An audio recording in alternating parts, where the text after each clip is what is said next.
I have never believed in ghosts.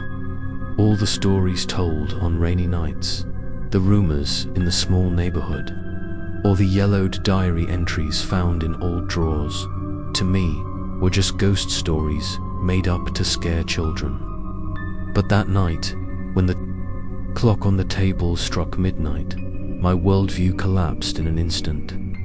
Asterisk, the cold hand on my shoulder made my whole body numb. The cold sensation ran down my spine, straight to my marrow. I trembled, wanting to scream, but my throat was so tight that I couldn't make a sound.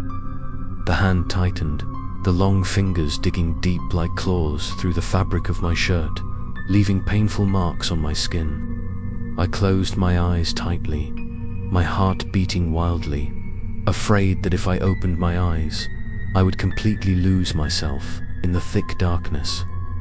The familiar voice rang in my ears again, softly but penetrating deep into every vein. "You, why did you leave me?" I trembled, tears welling up. "No, it wasn't you. You didn't." But the whisper cut in, becoming angrier. "You let them bury me. You let them lock me in the dark." I shook my head, my mind reeling. The image of Michael's funeral day came flooding back, the pale face in the coffin, the flickering candles, the crying all around. I had believed that he had really left this world. But if what was happening was true, if Michael had not died, but was trapped in some dark place, then all these years I had been living a terrible lie. The hand on my shoulder tightened. I forced my eyes open. In front of me, a tall, thin figure leaned closer, his face more clearly visible in the weak light from the hallway. It was indeed Michael's face, but distorted, pale, with chapped lips and eyes. Two deep, dark holes, like a prison that sucked in souls. I tried to avoid looking at him, but it was too late. A wave of dizziness came over me. In an instant, I found myself no longer in the familiar house, but in another space, surrounded by black walls, a suffocating musty smell, and whispers that echoed endlessly.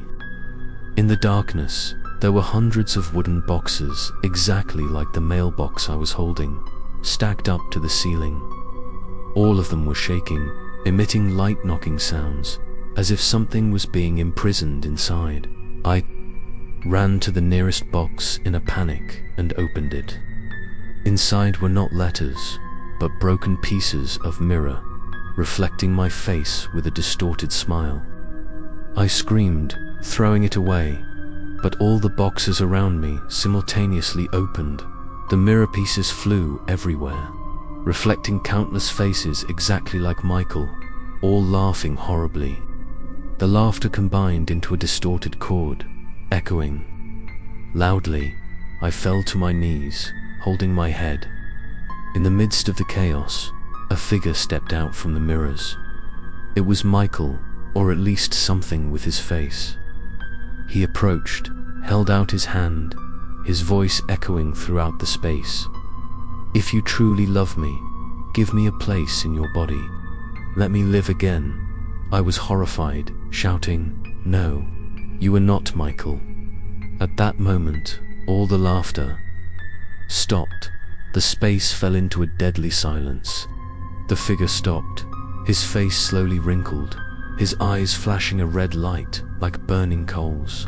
His voice changed, distorted and angry. "If you refuse, I will take everything that belongs to you." A fierce wind blew, pulling me down onto the dark floor. When I looked up, I found myself back in the living room, the mailbox still lying. On the floor, but on my shoulder, clearly imprinted, were long handprints with purple bruises. I trembled, sat down, and gasped. The house was quiet, as if nothing had ever happened, but I knew clearly that darkness had left its mark on my body. I looked down at the floor. Among the scattered envelopes, another letter opened by itself. The piece of paper inside had only one sentence written on it. Next time, I will be inside you. My heart clenched. My hands shook uncontrollably. I knew things were getting out of hand. End of episode 9. Watch the next episode to see what David will do when he realizes the darkness has left its mark on his own body.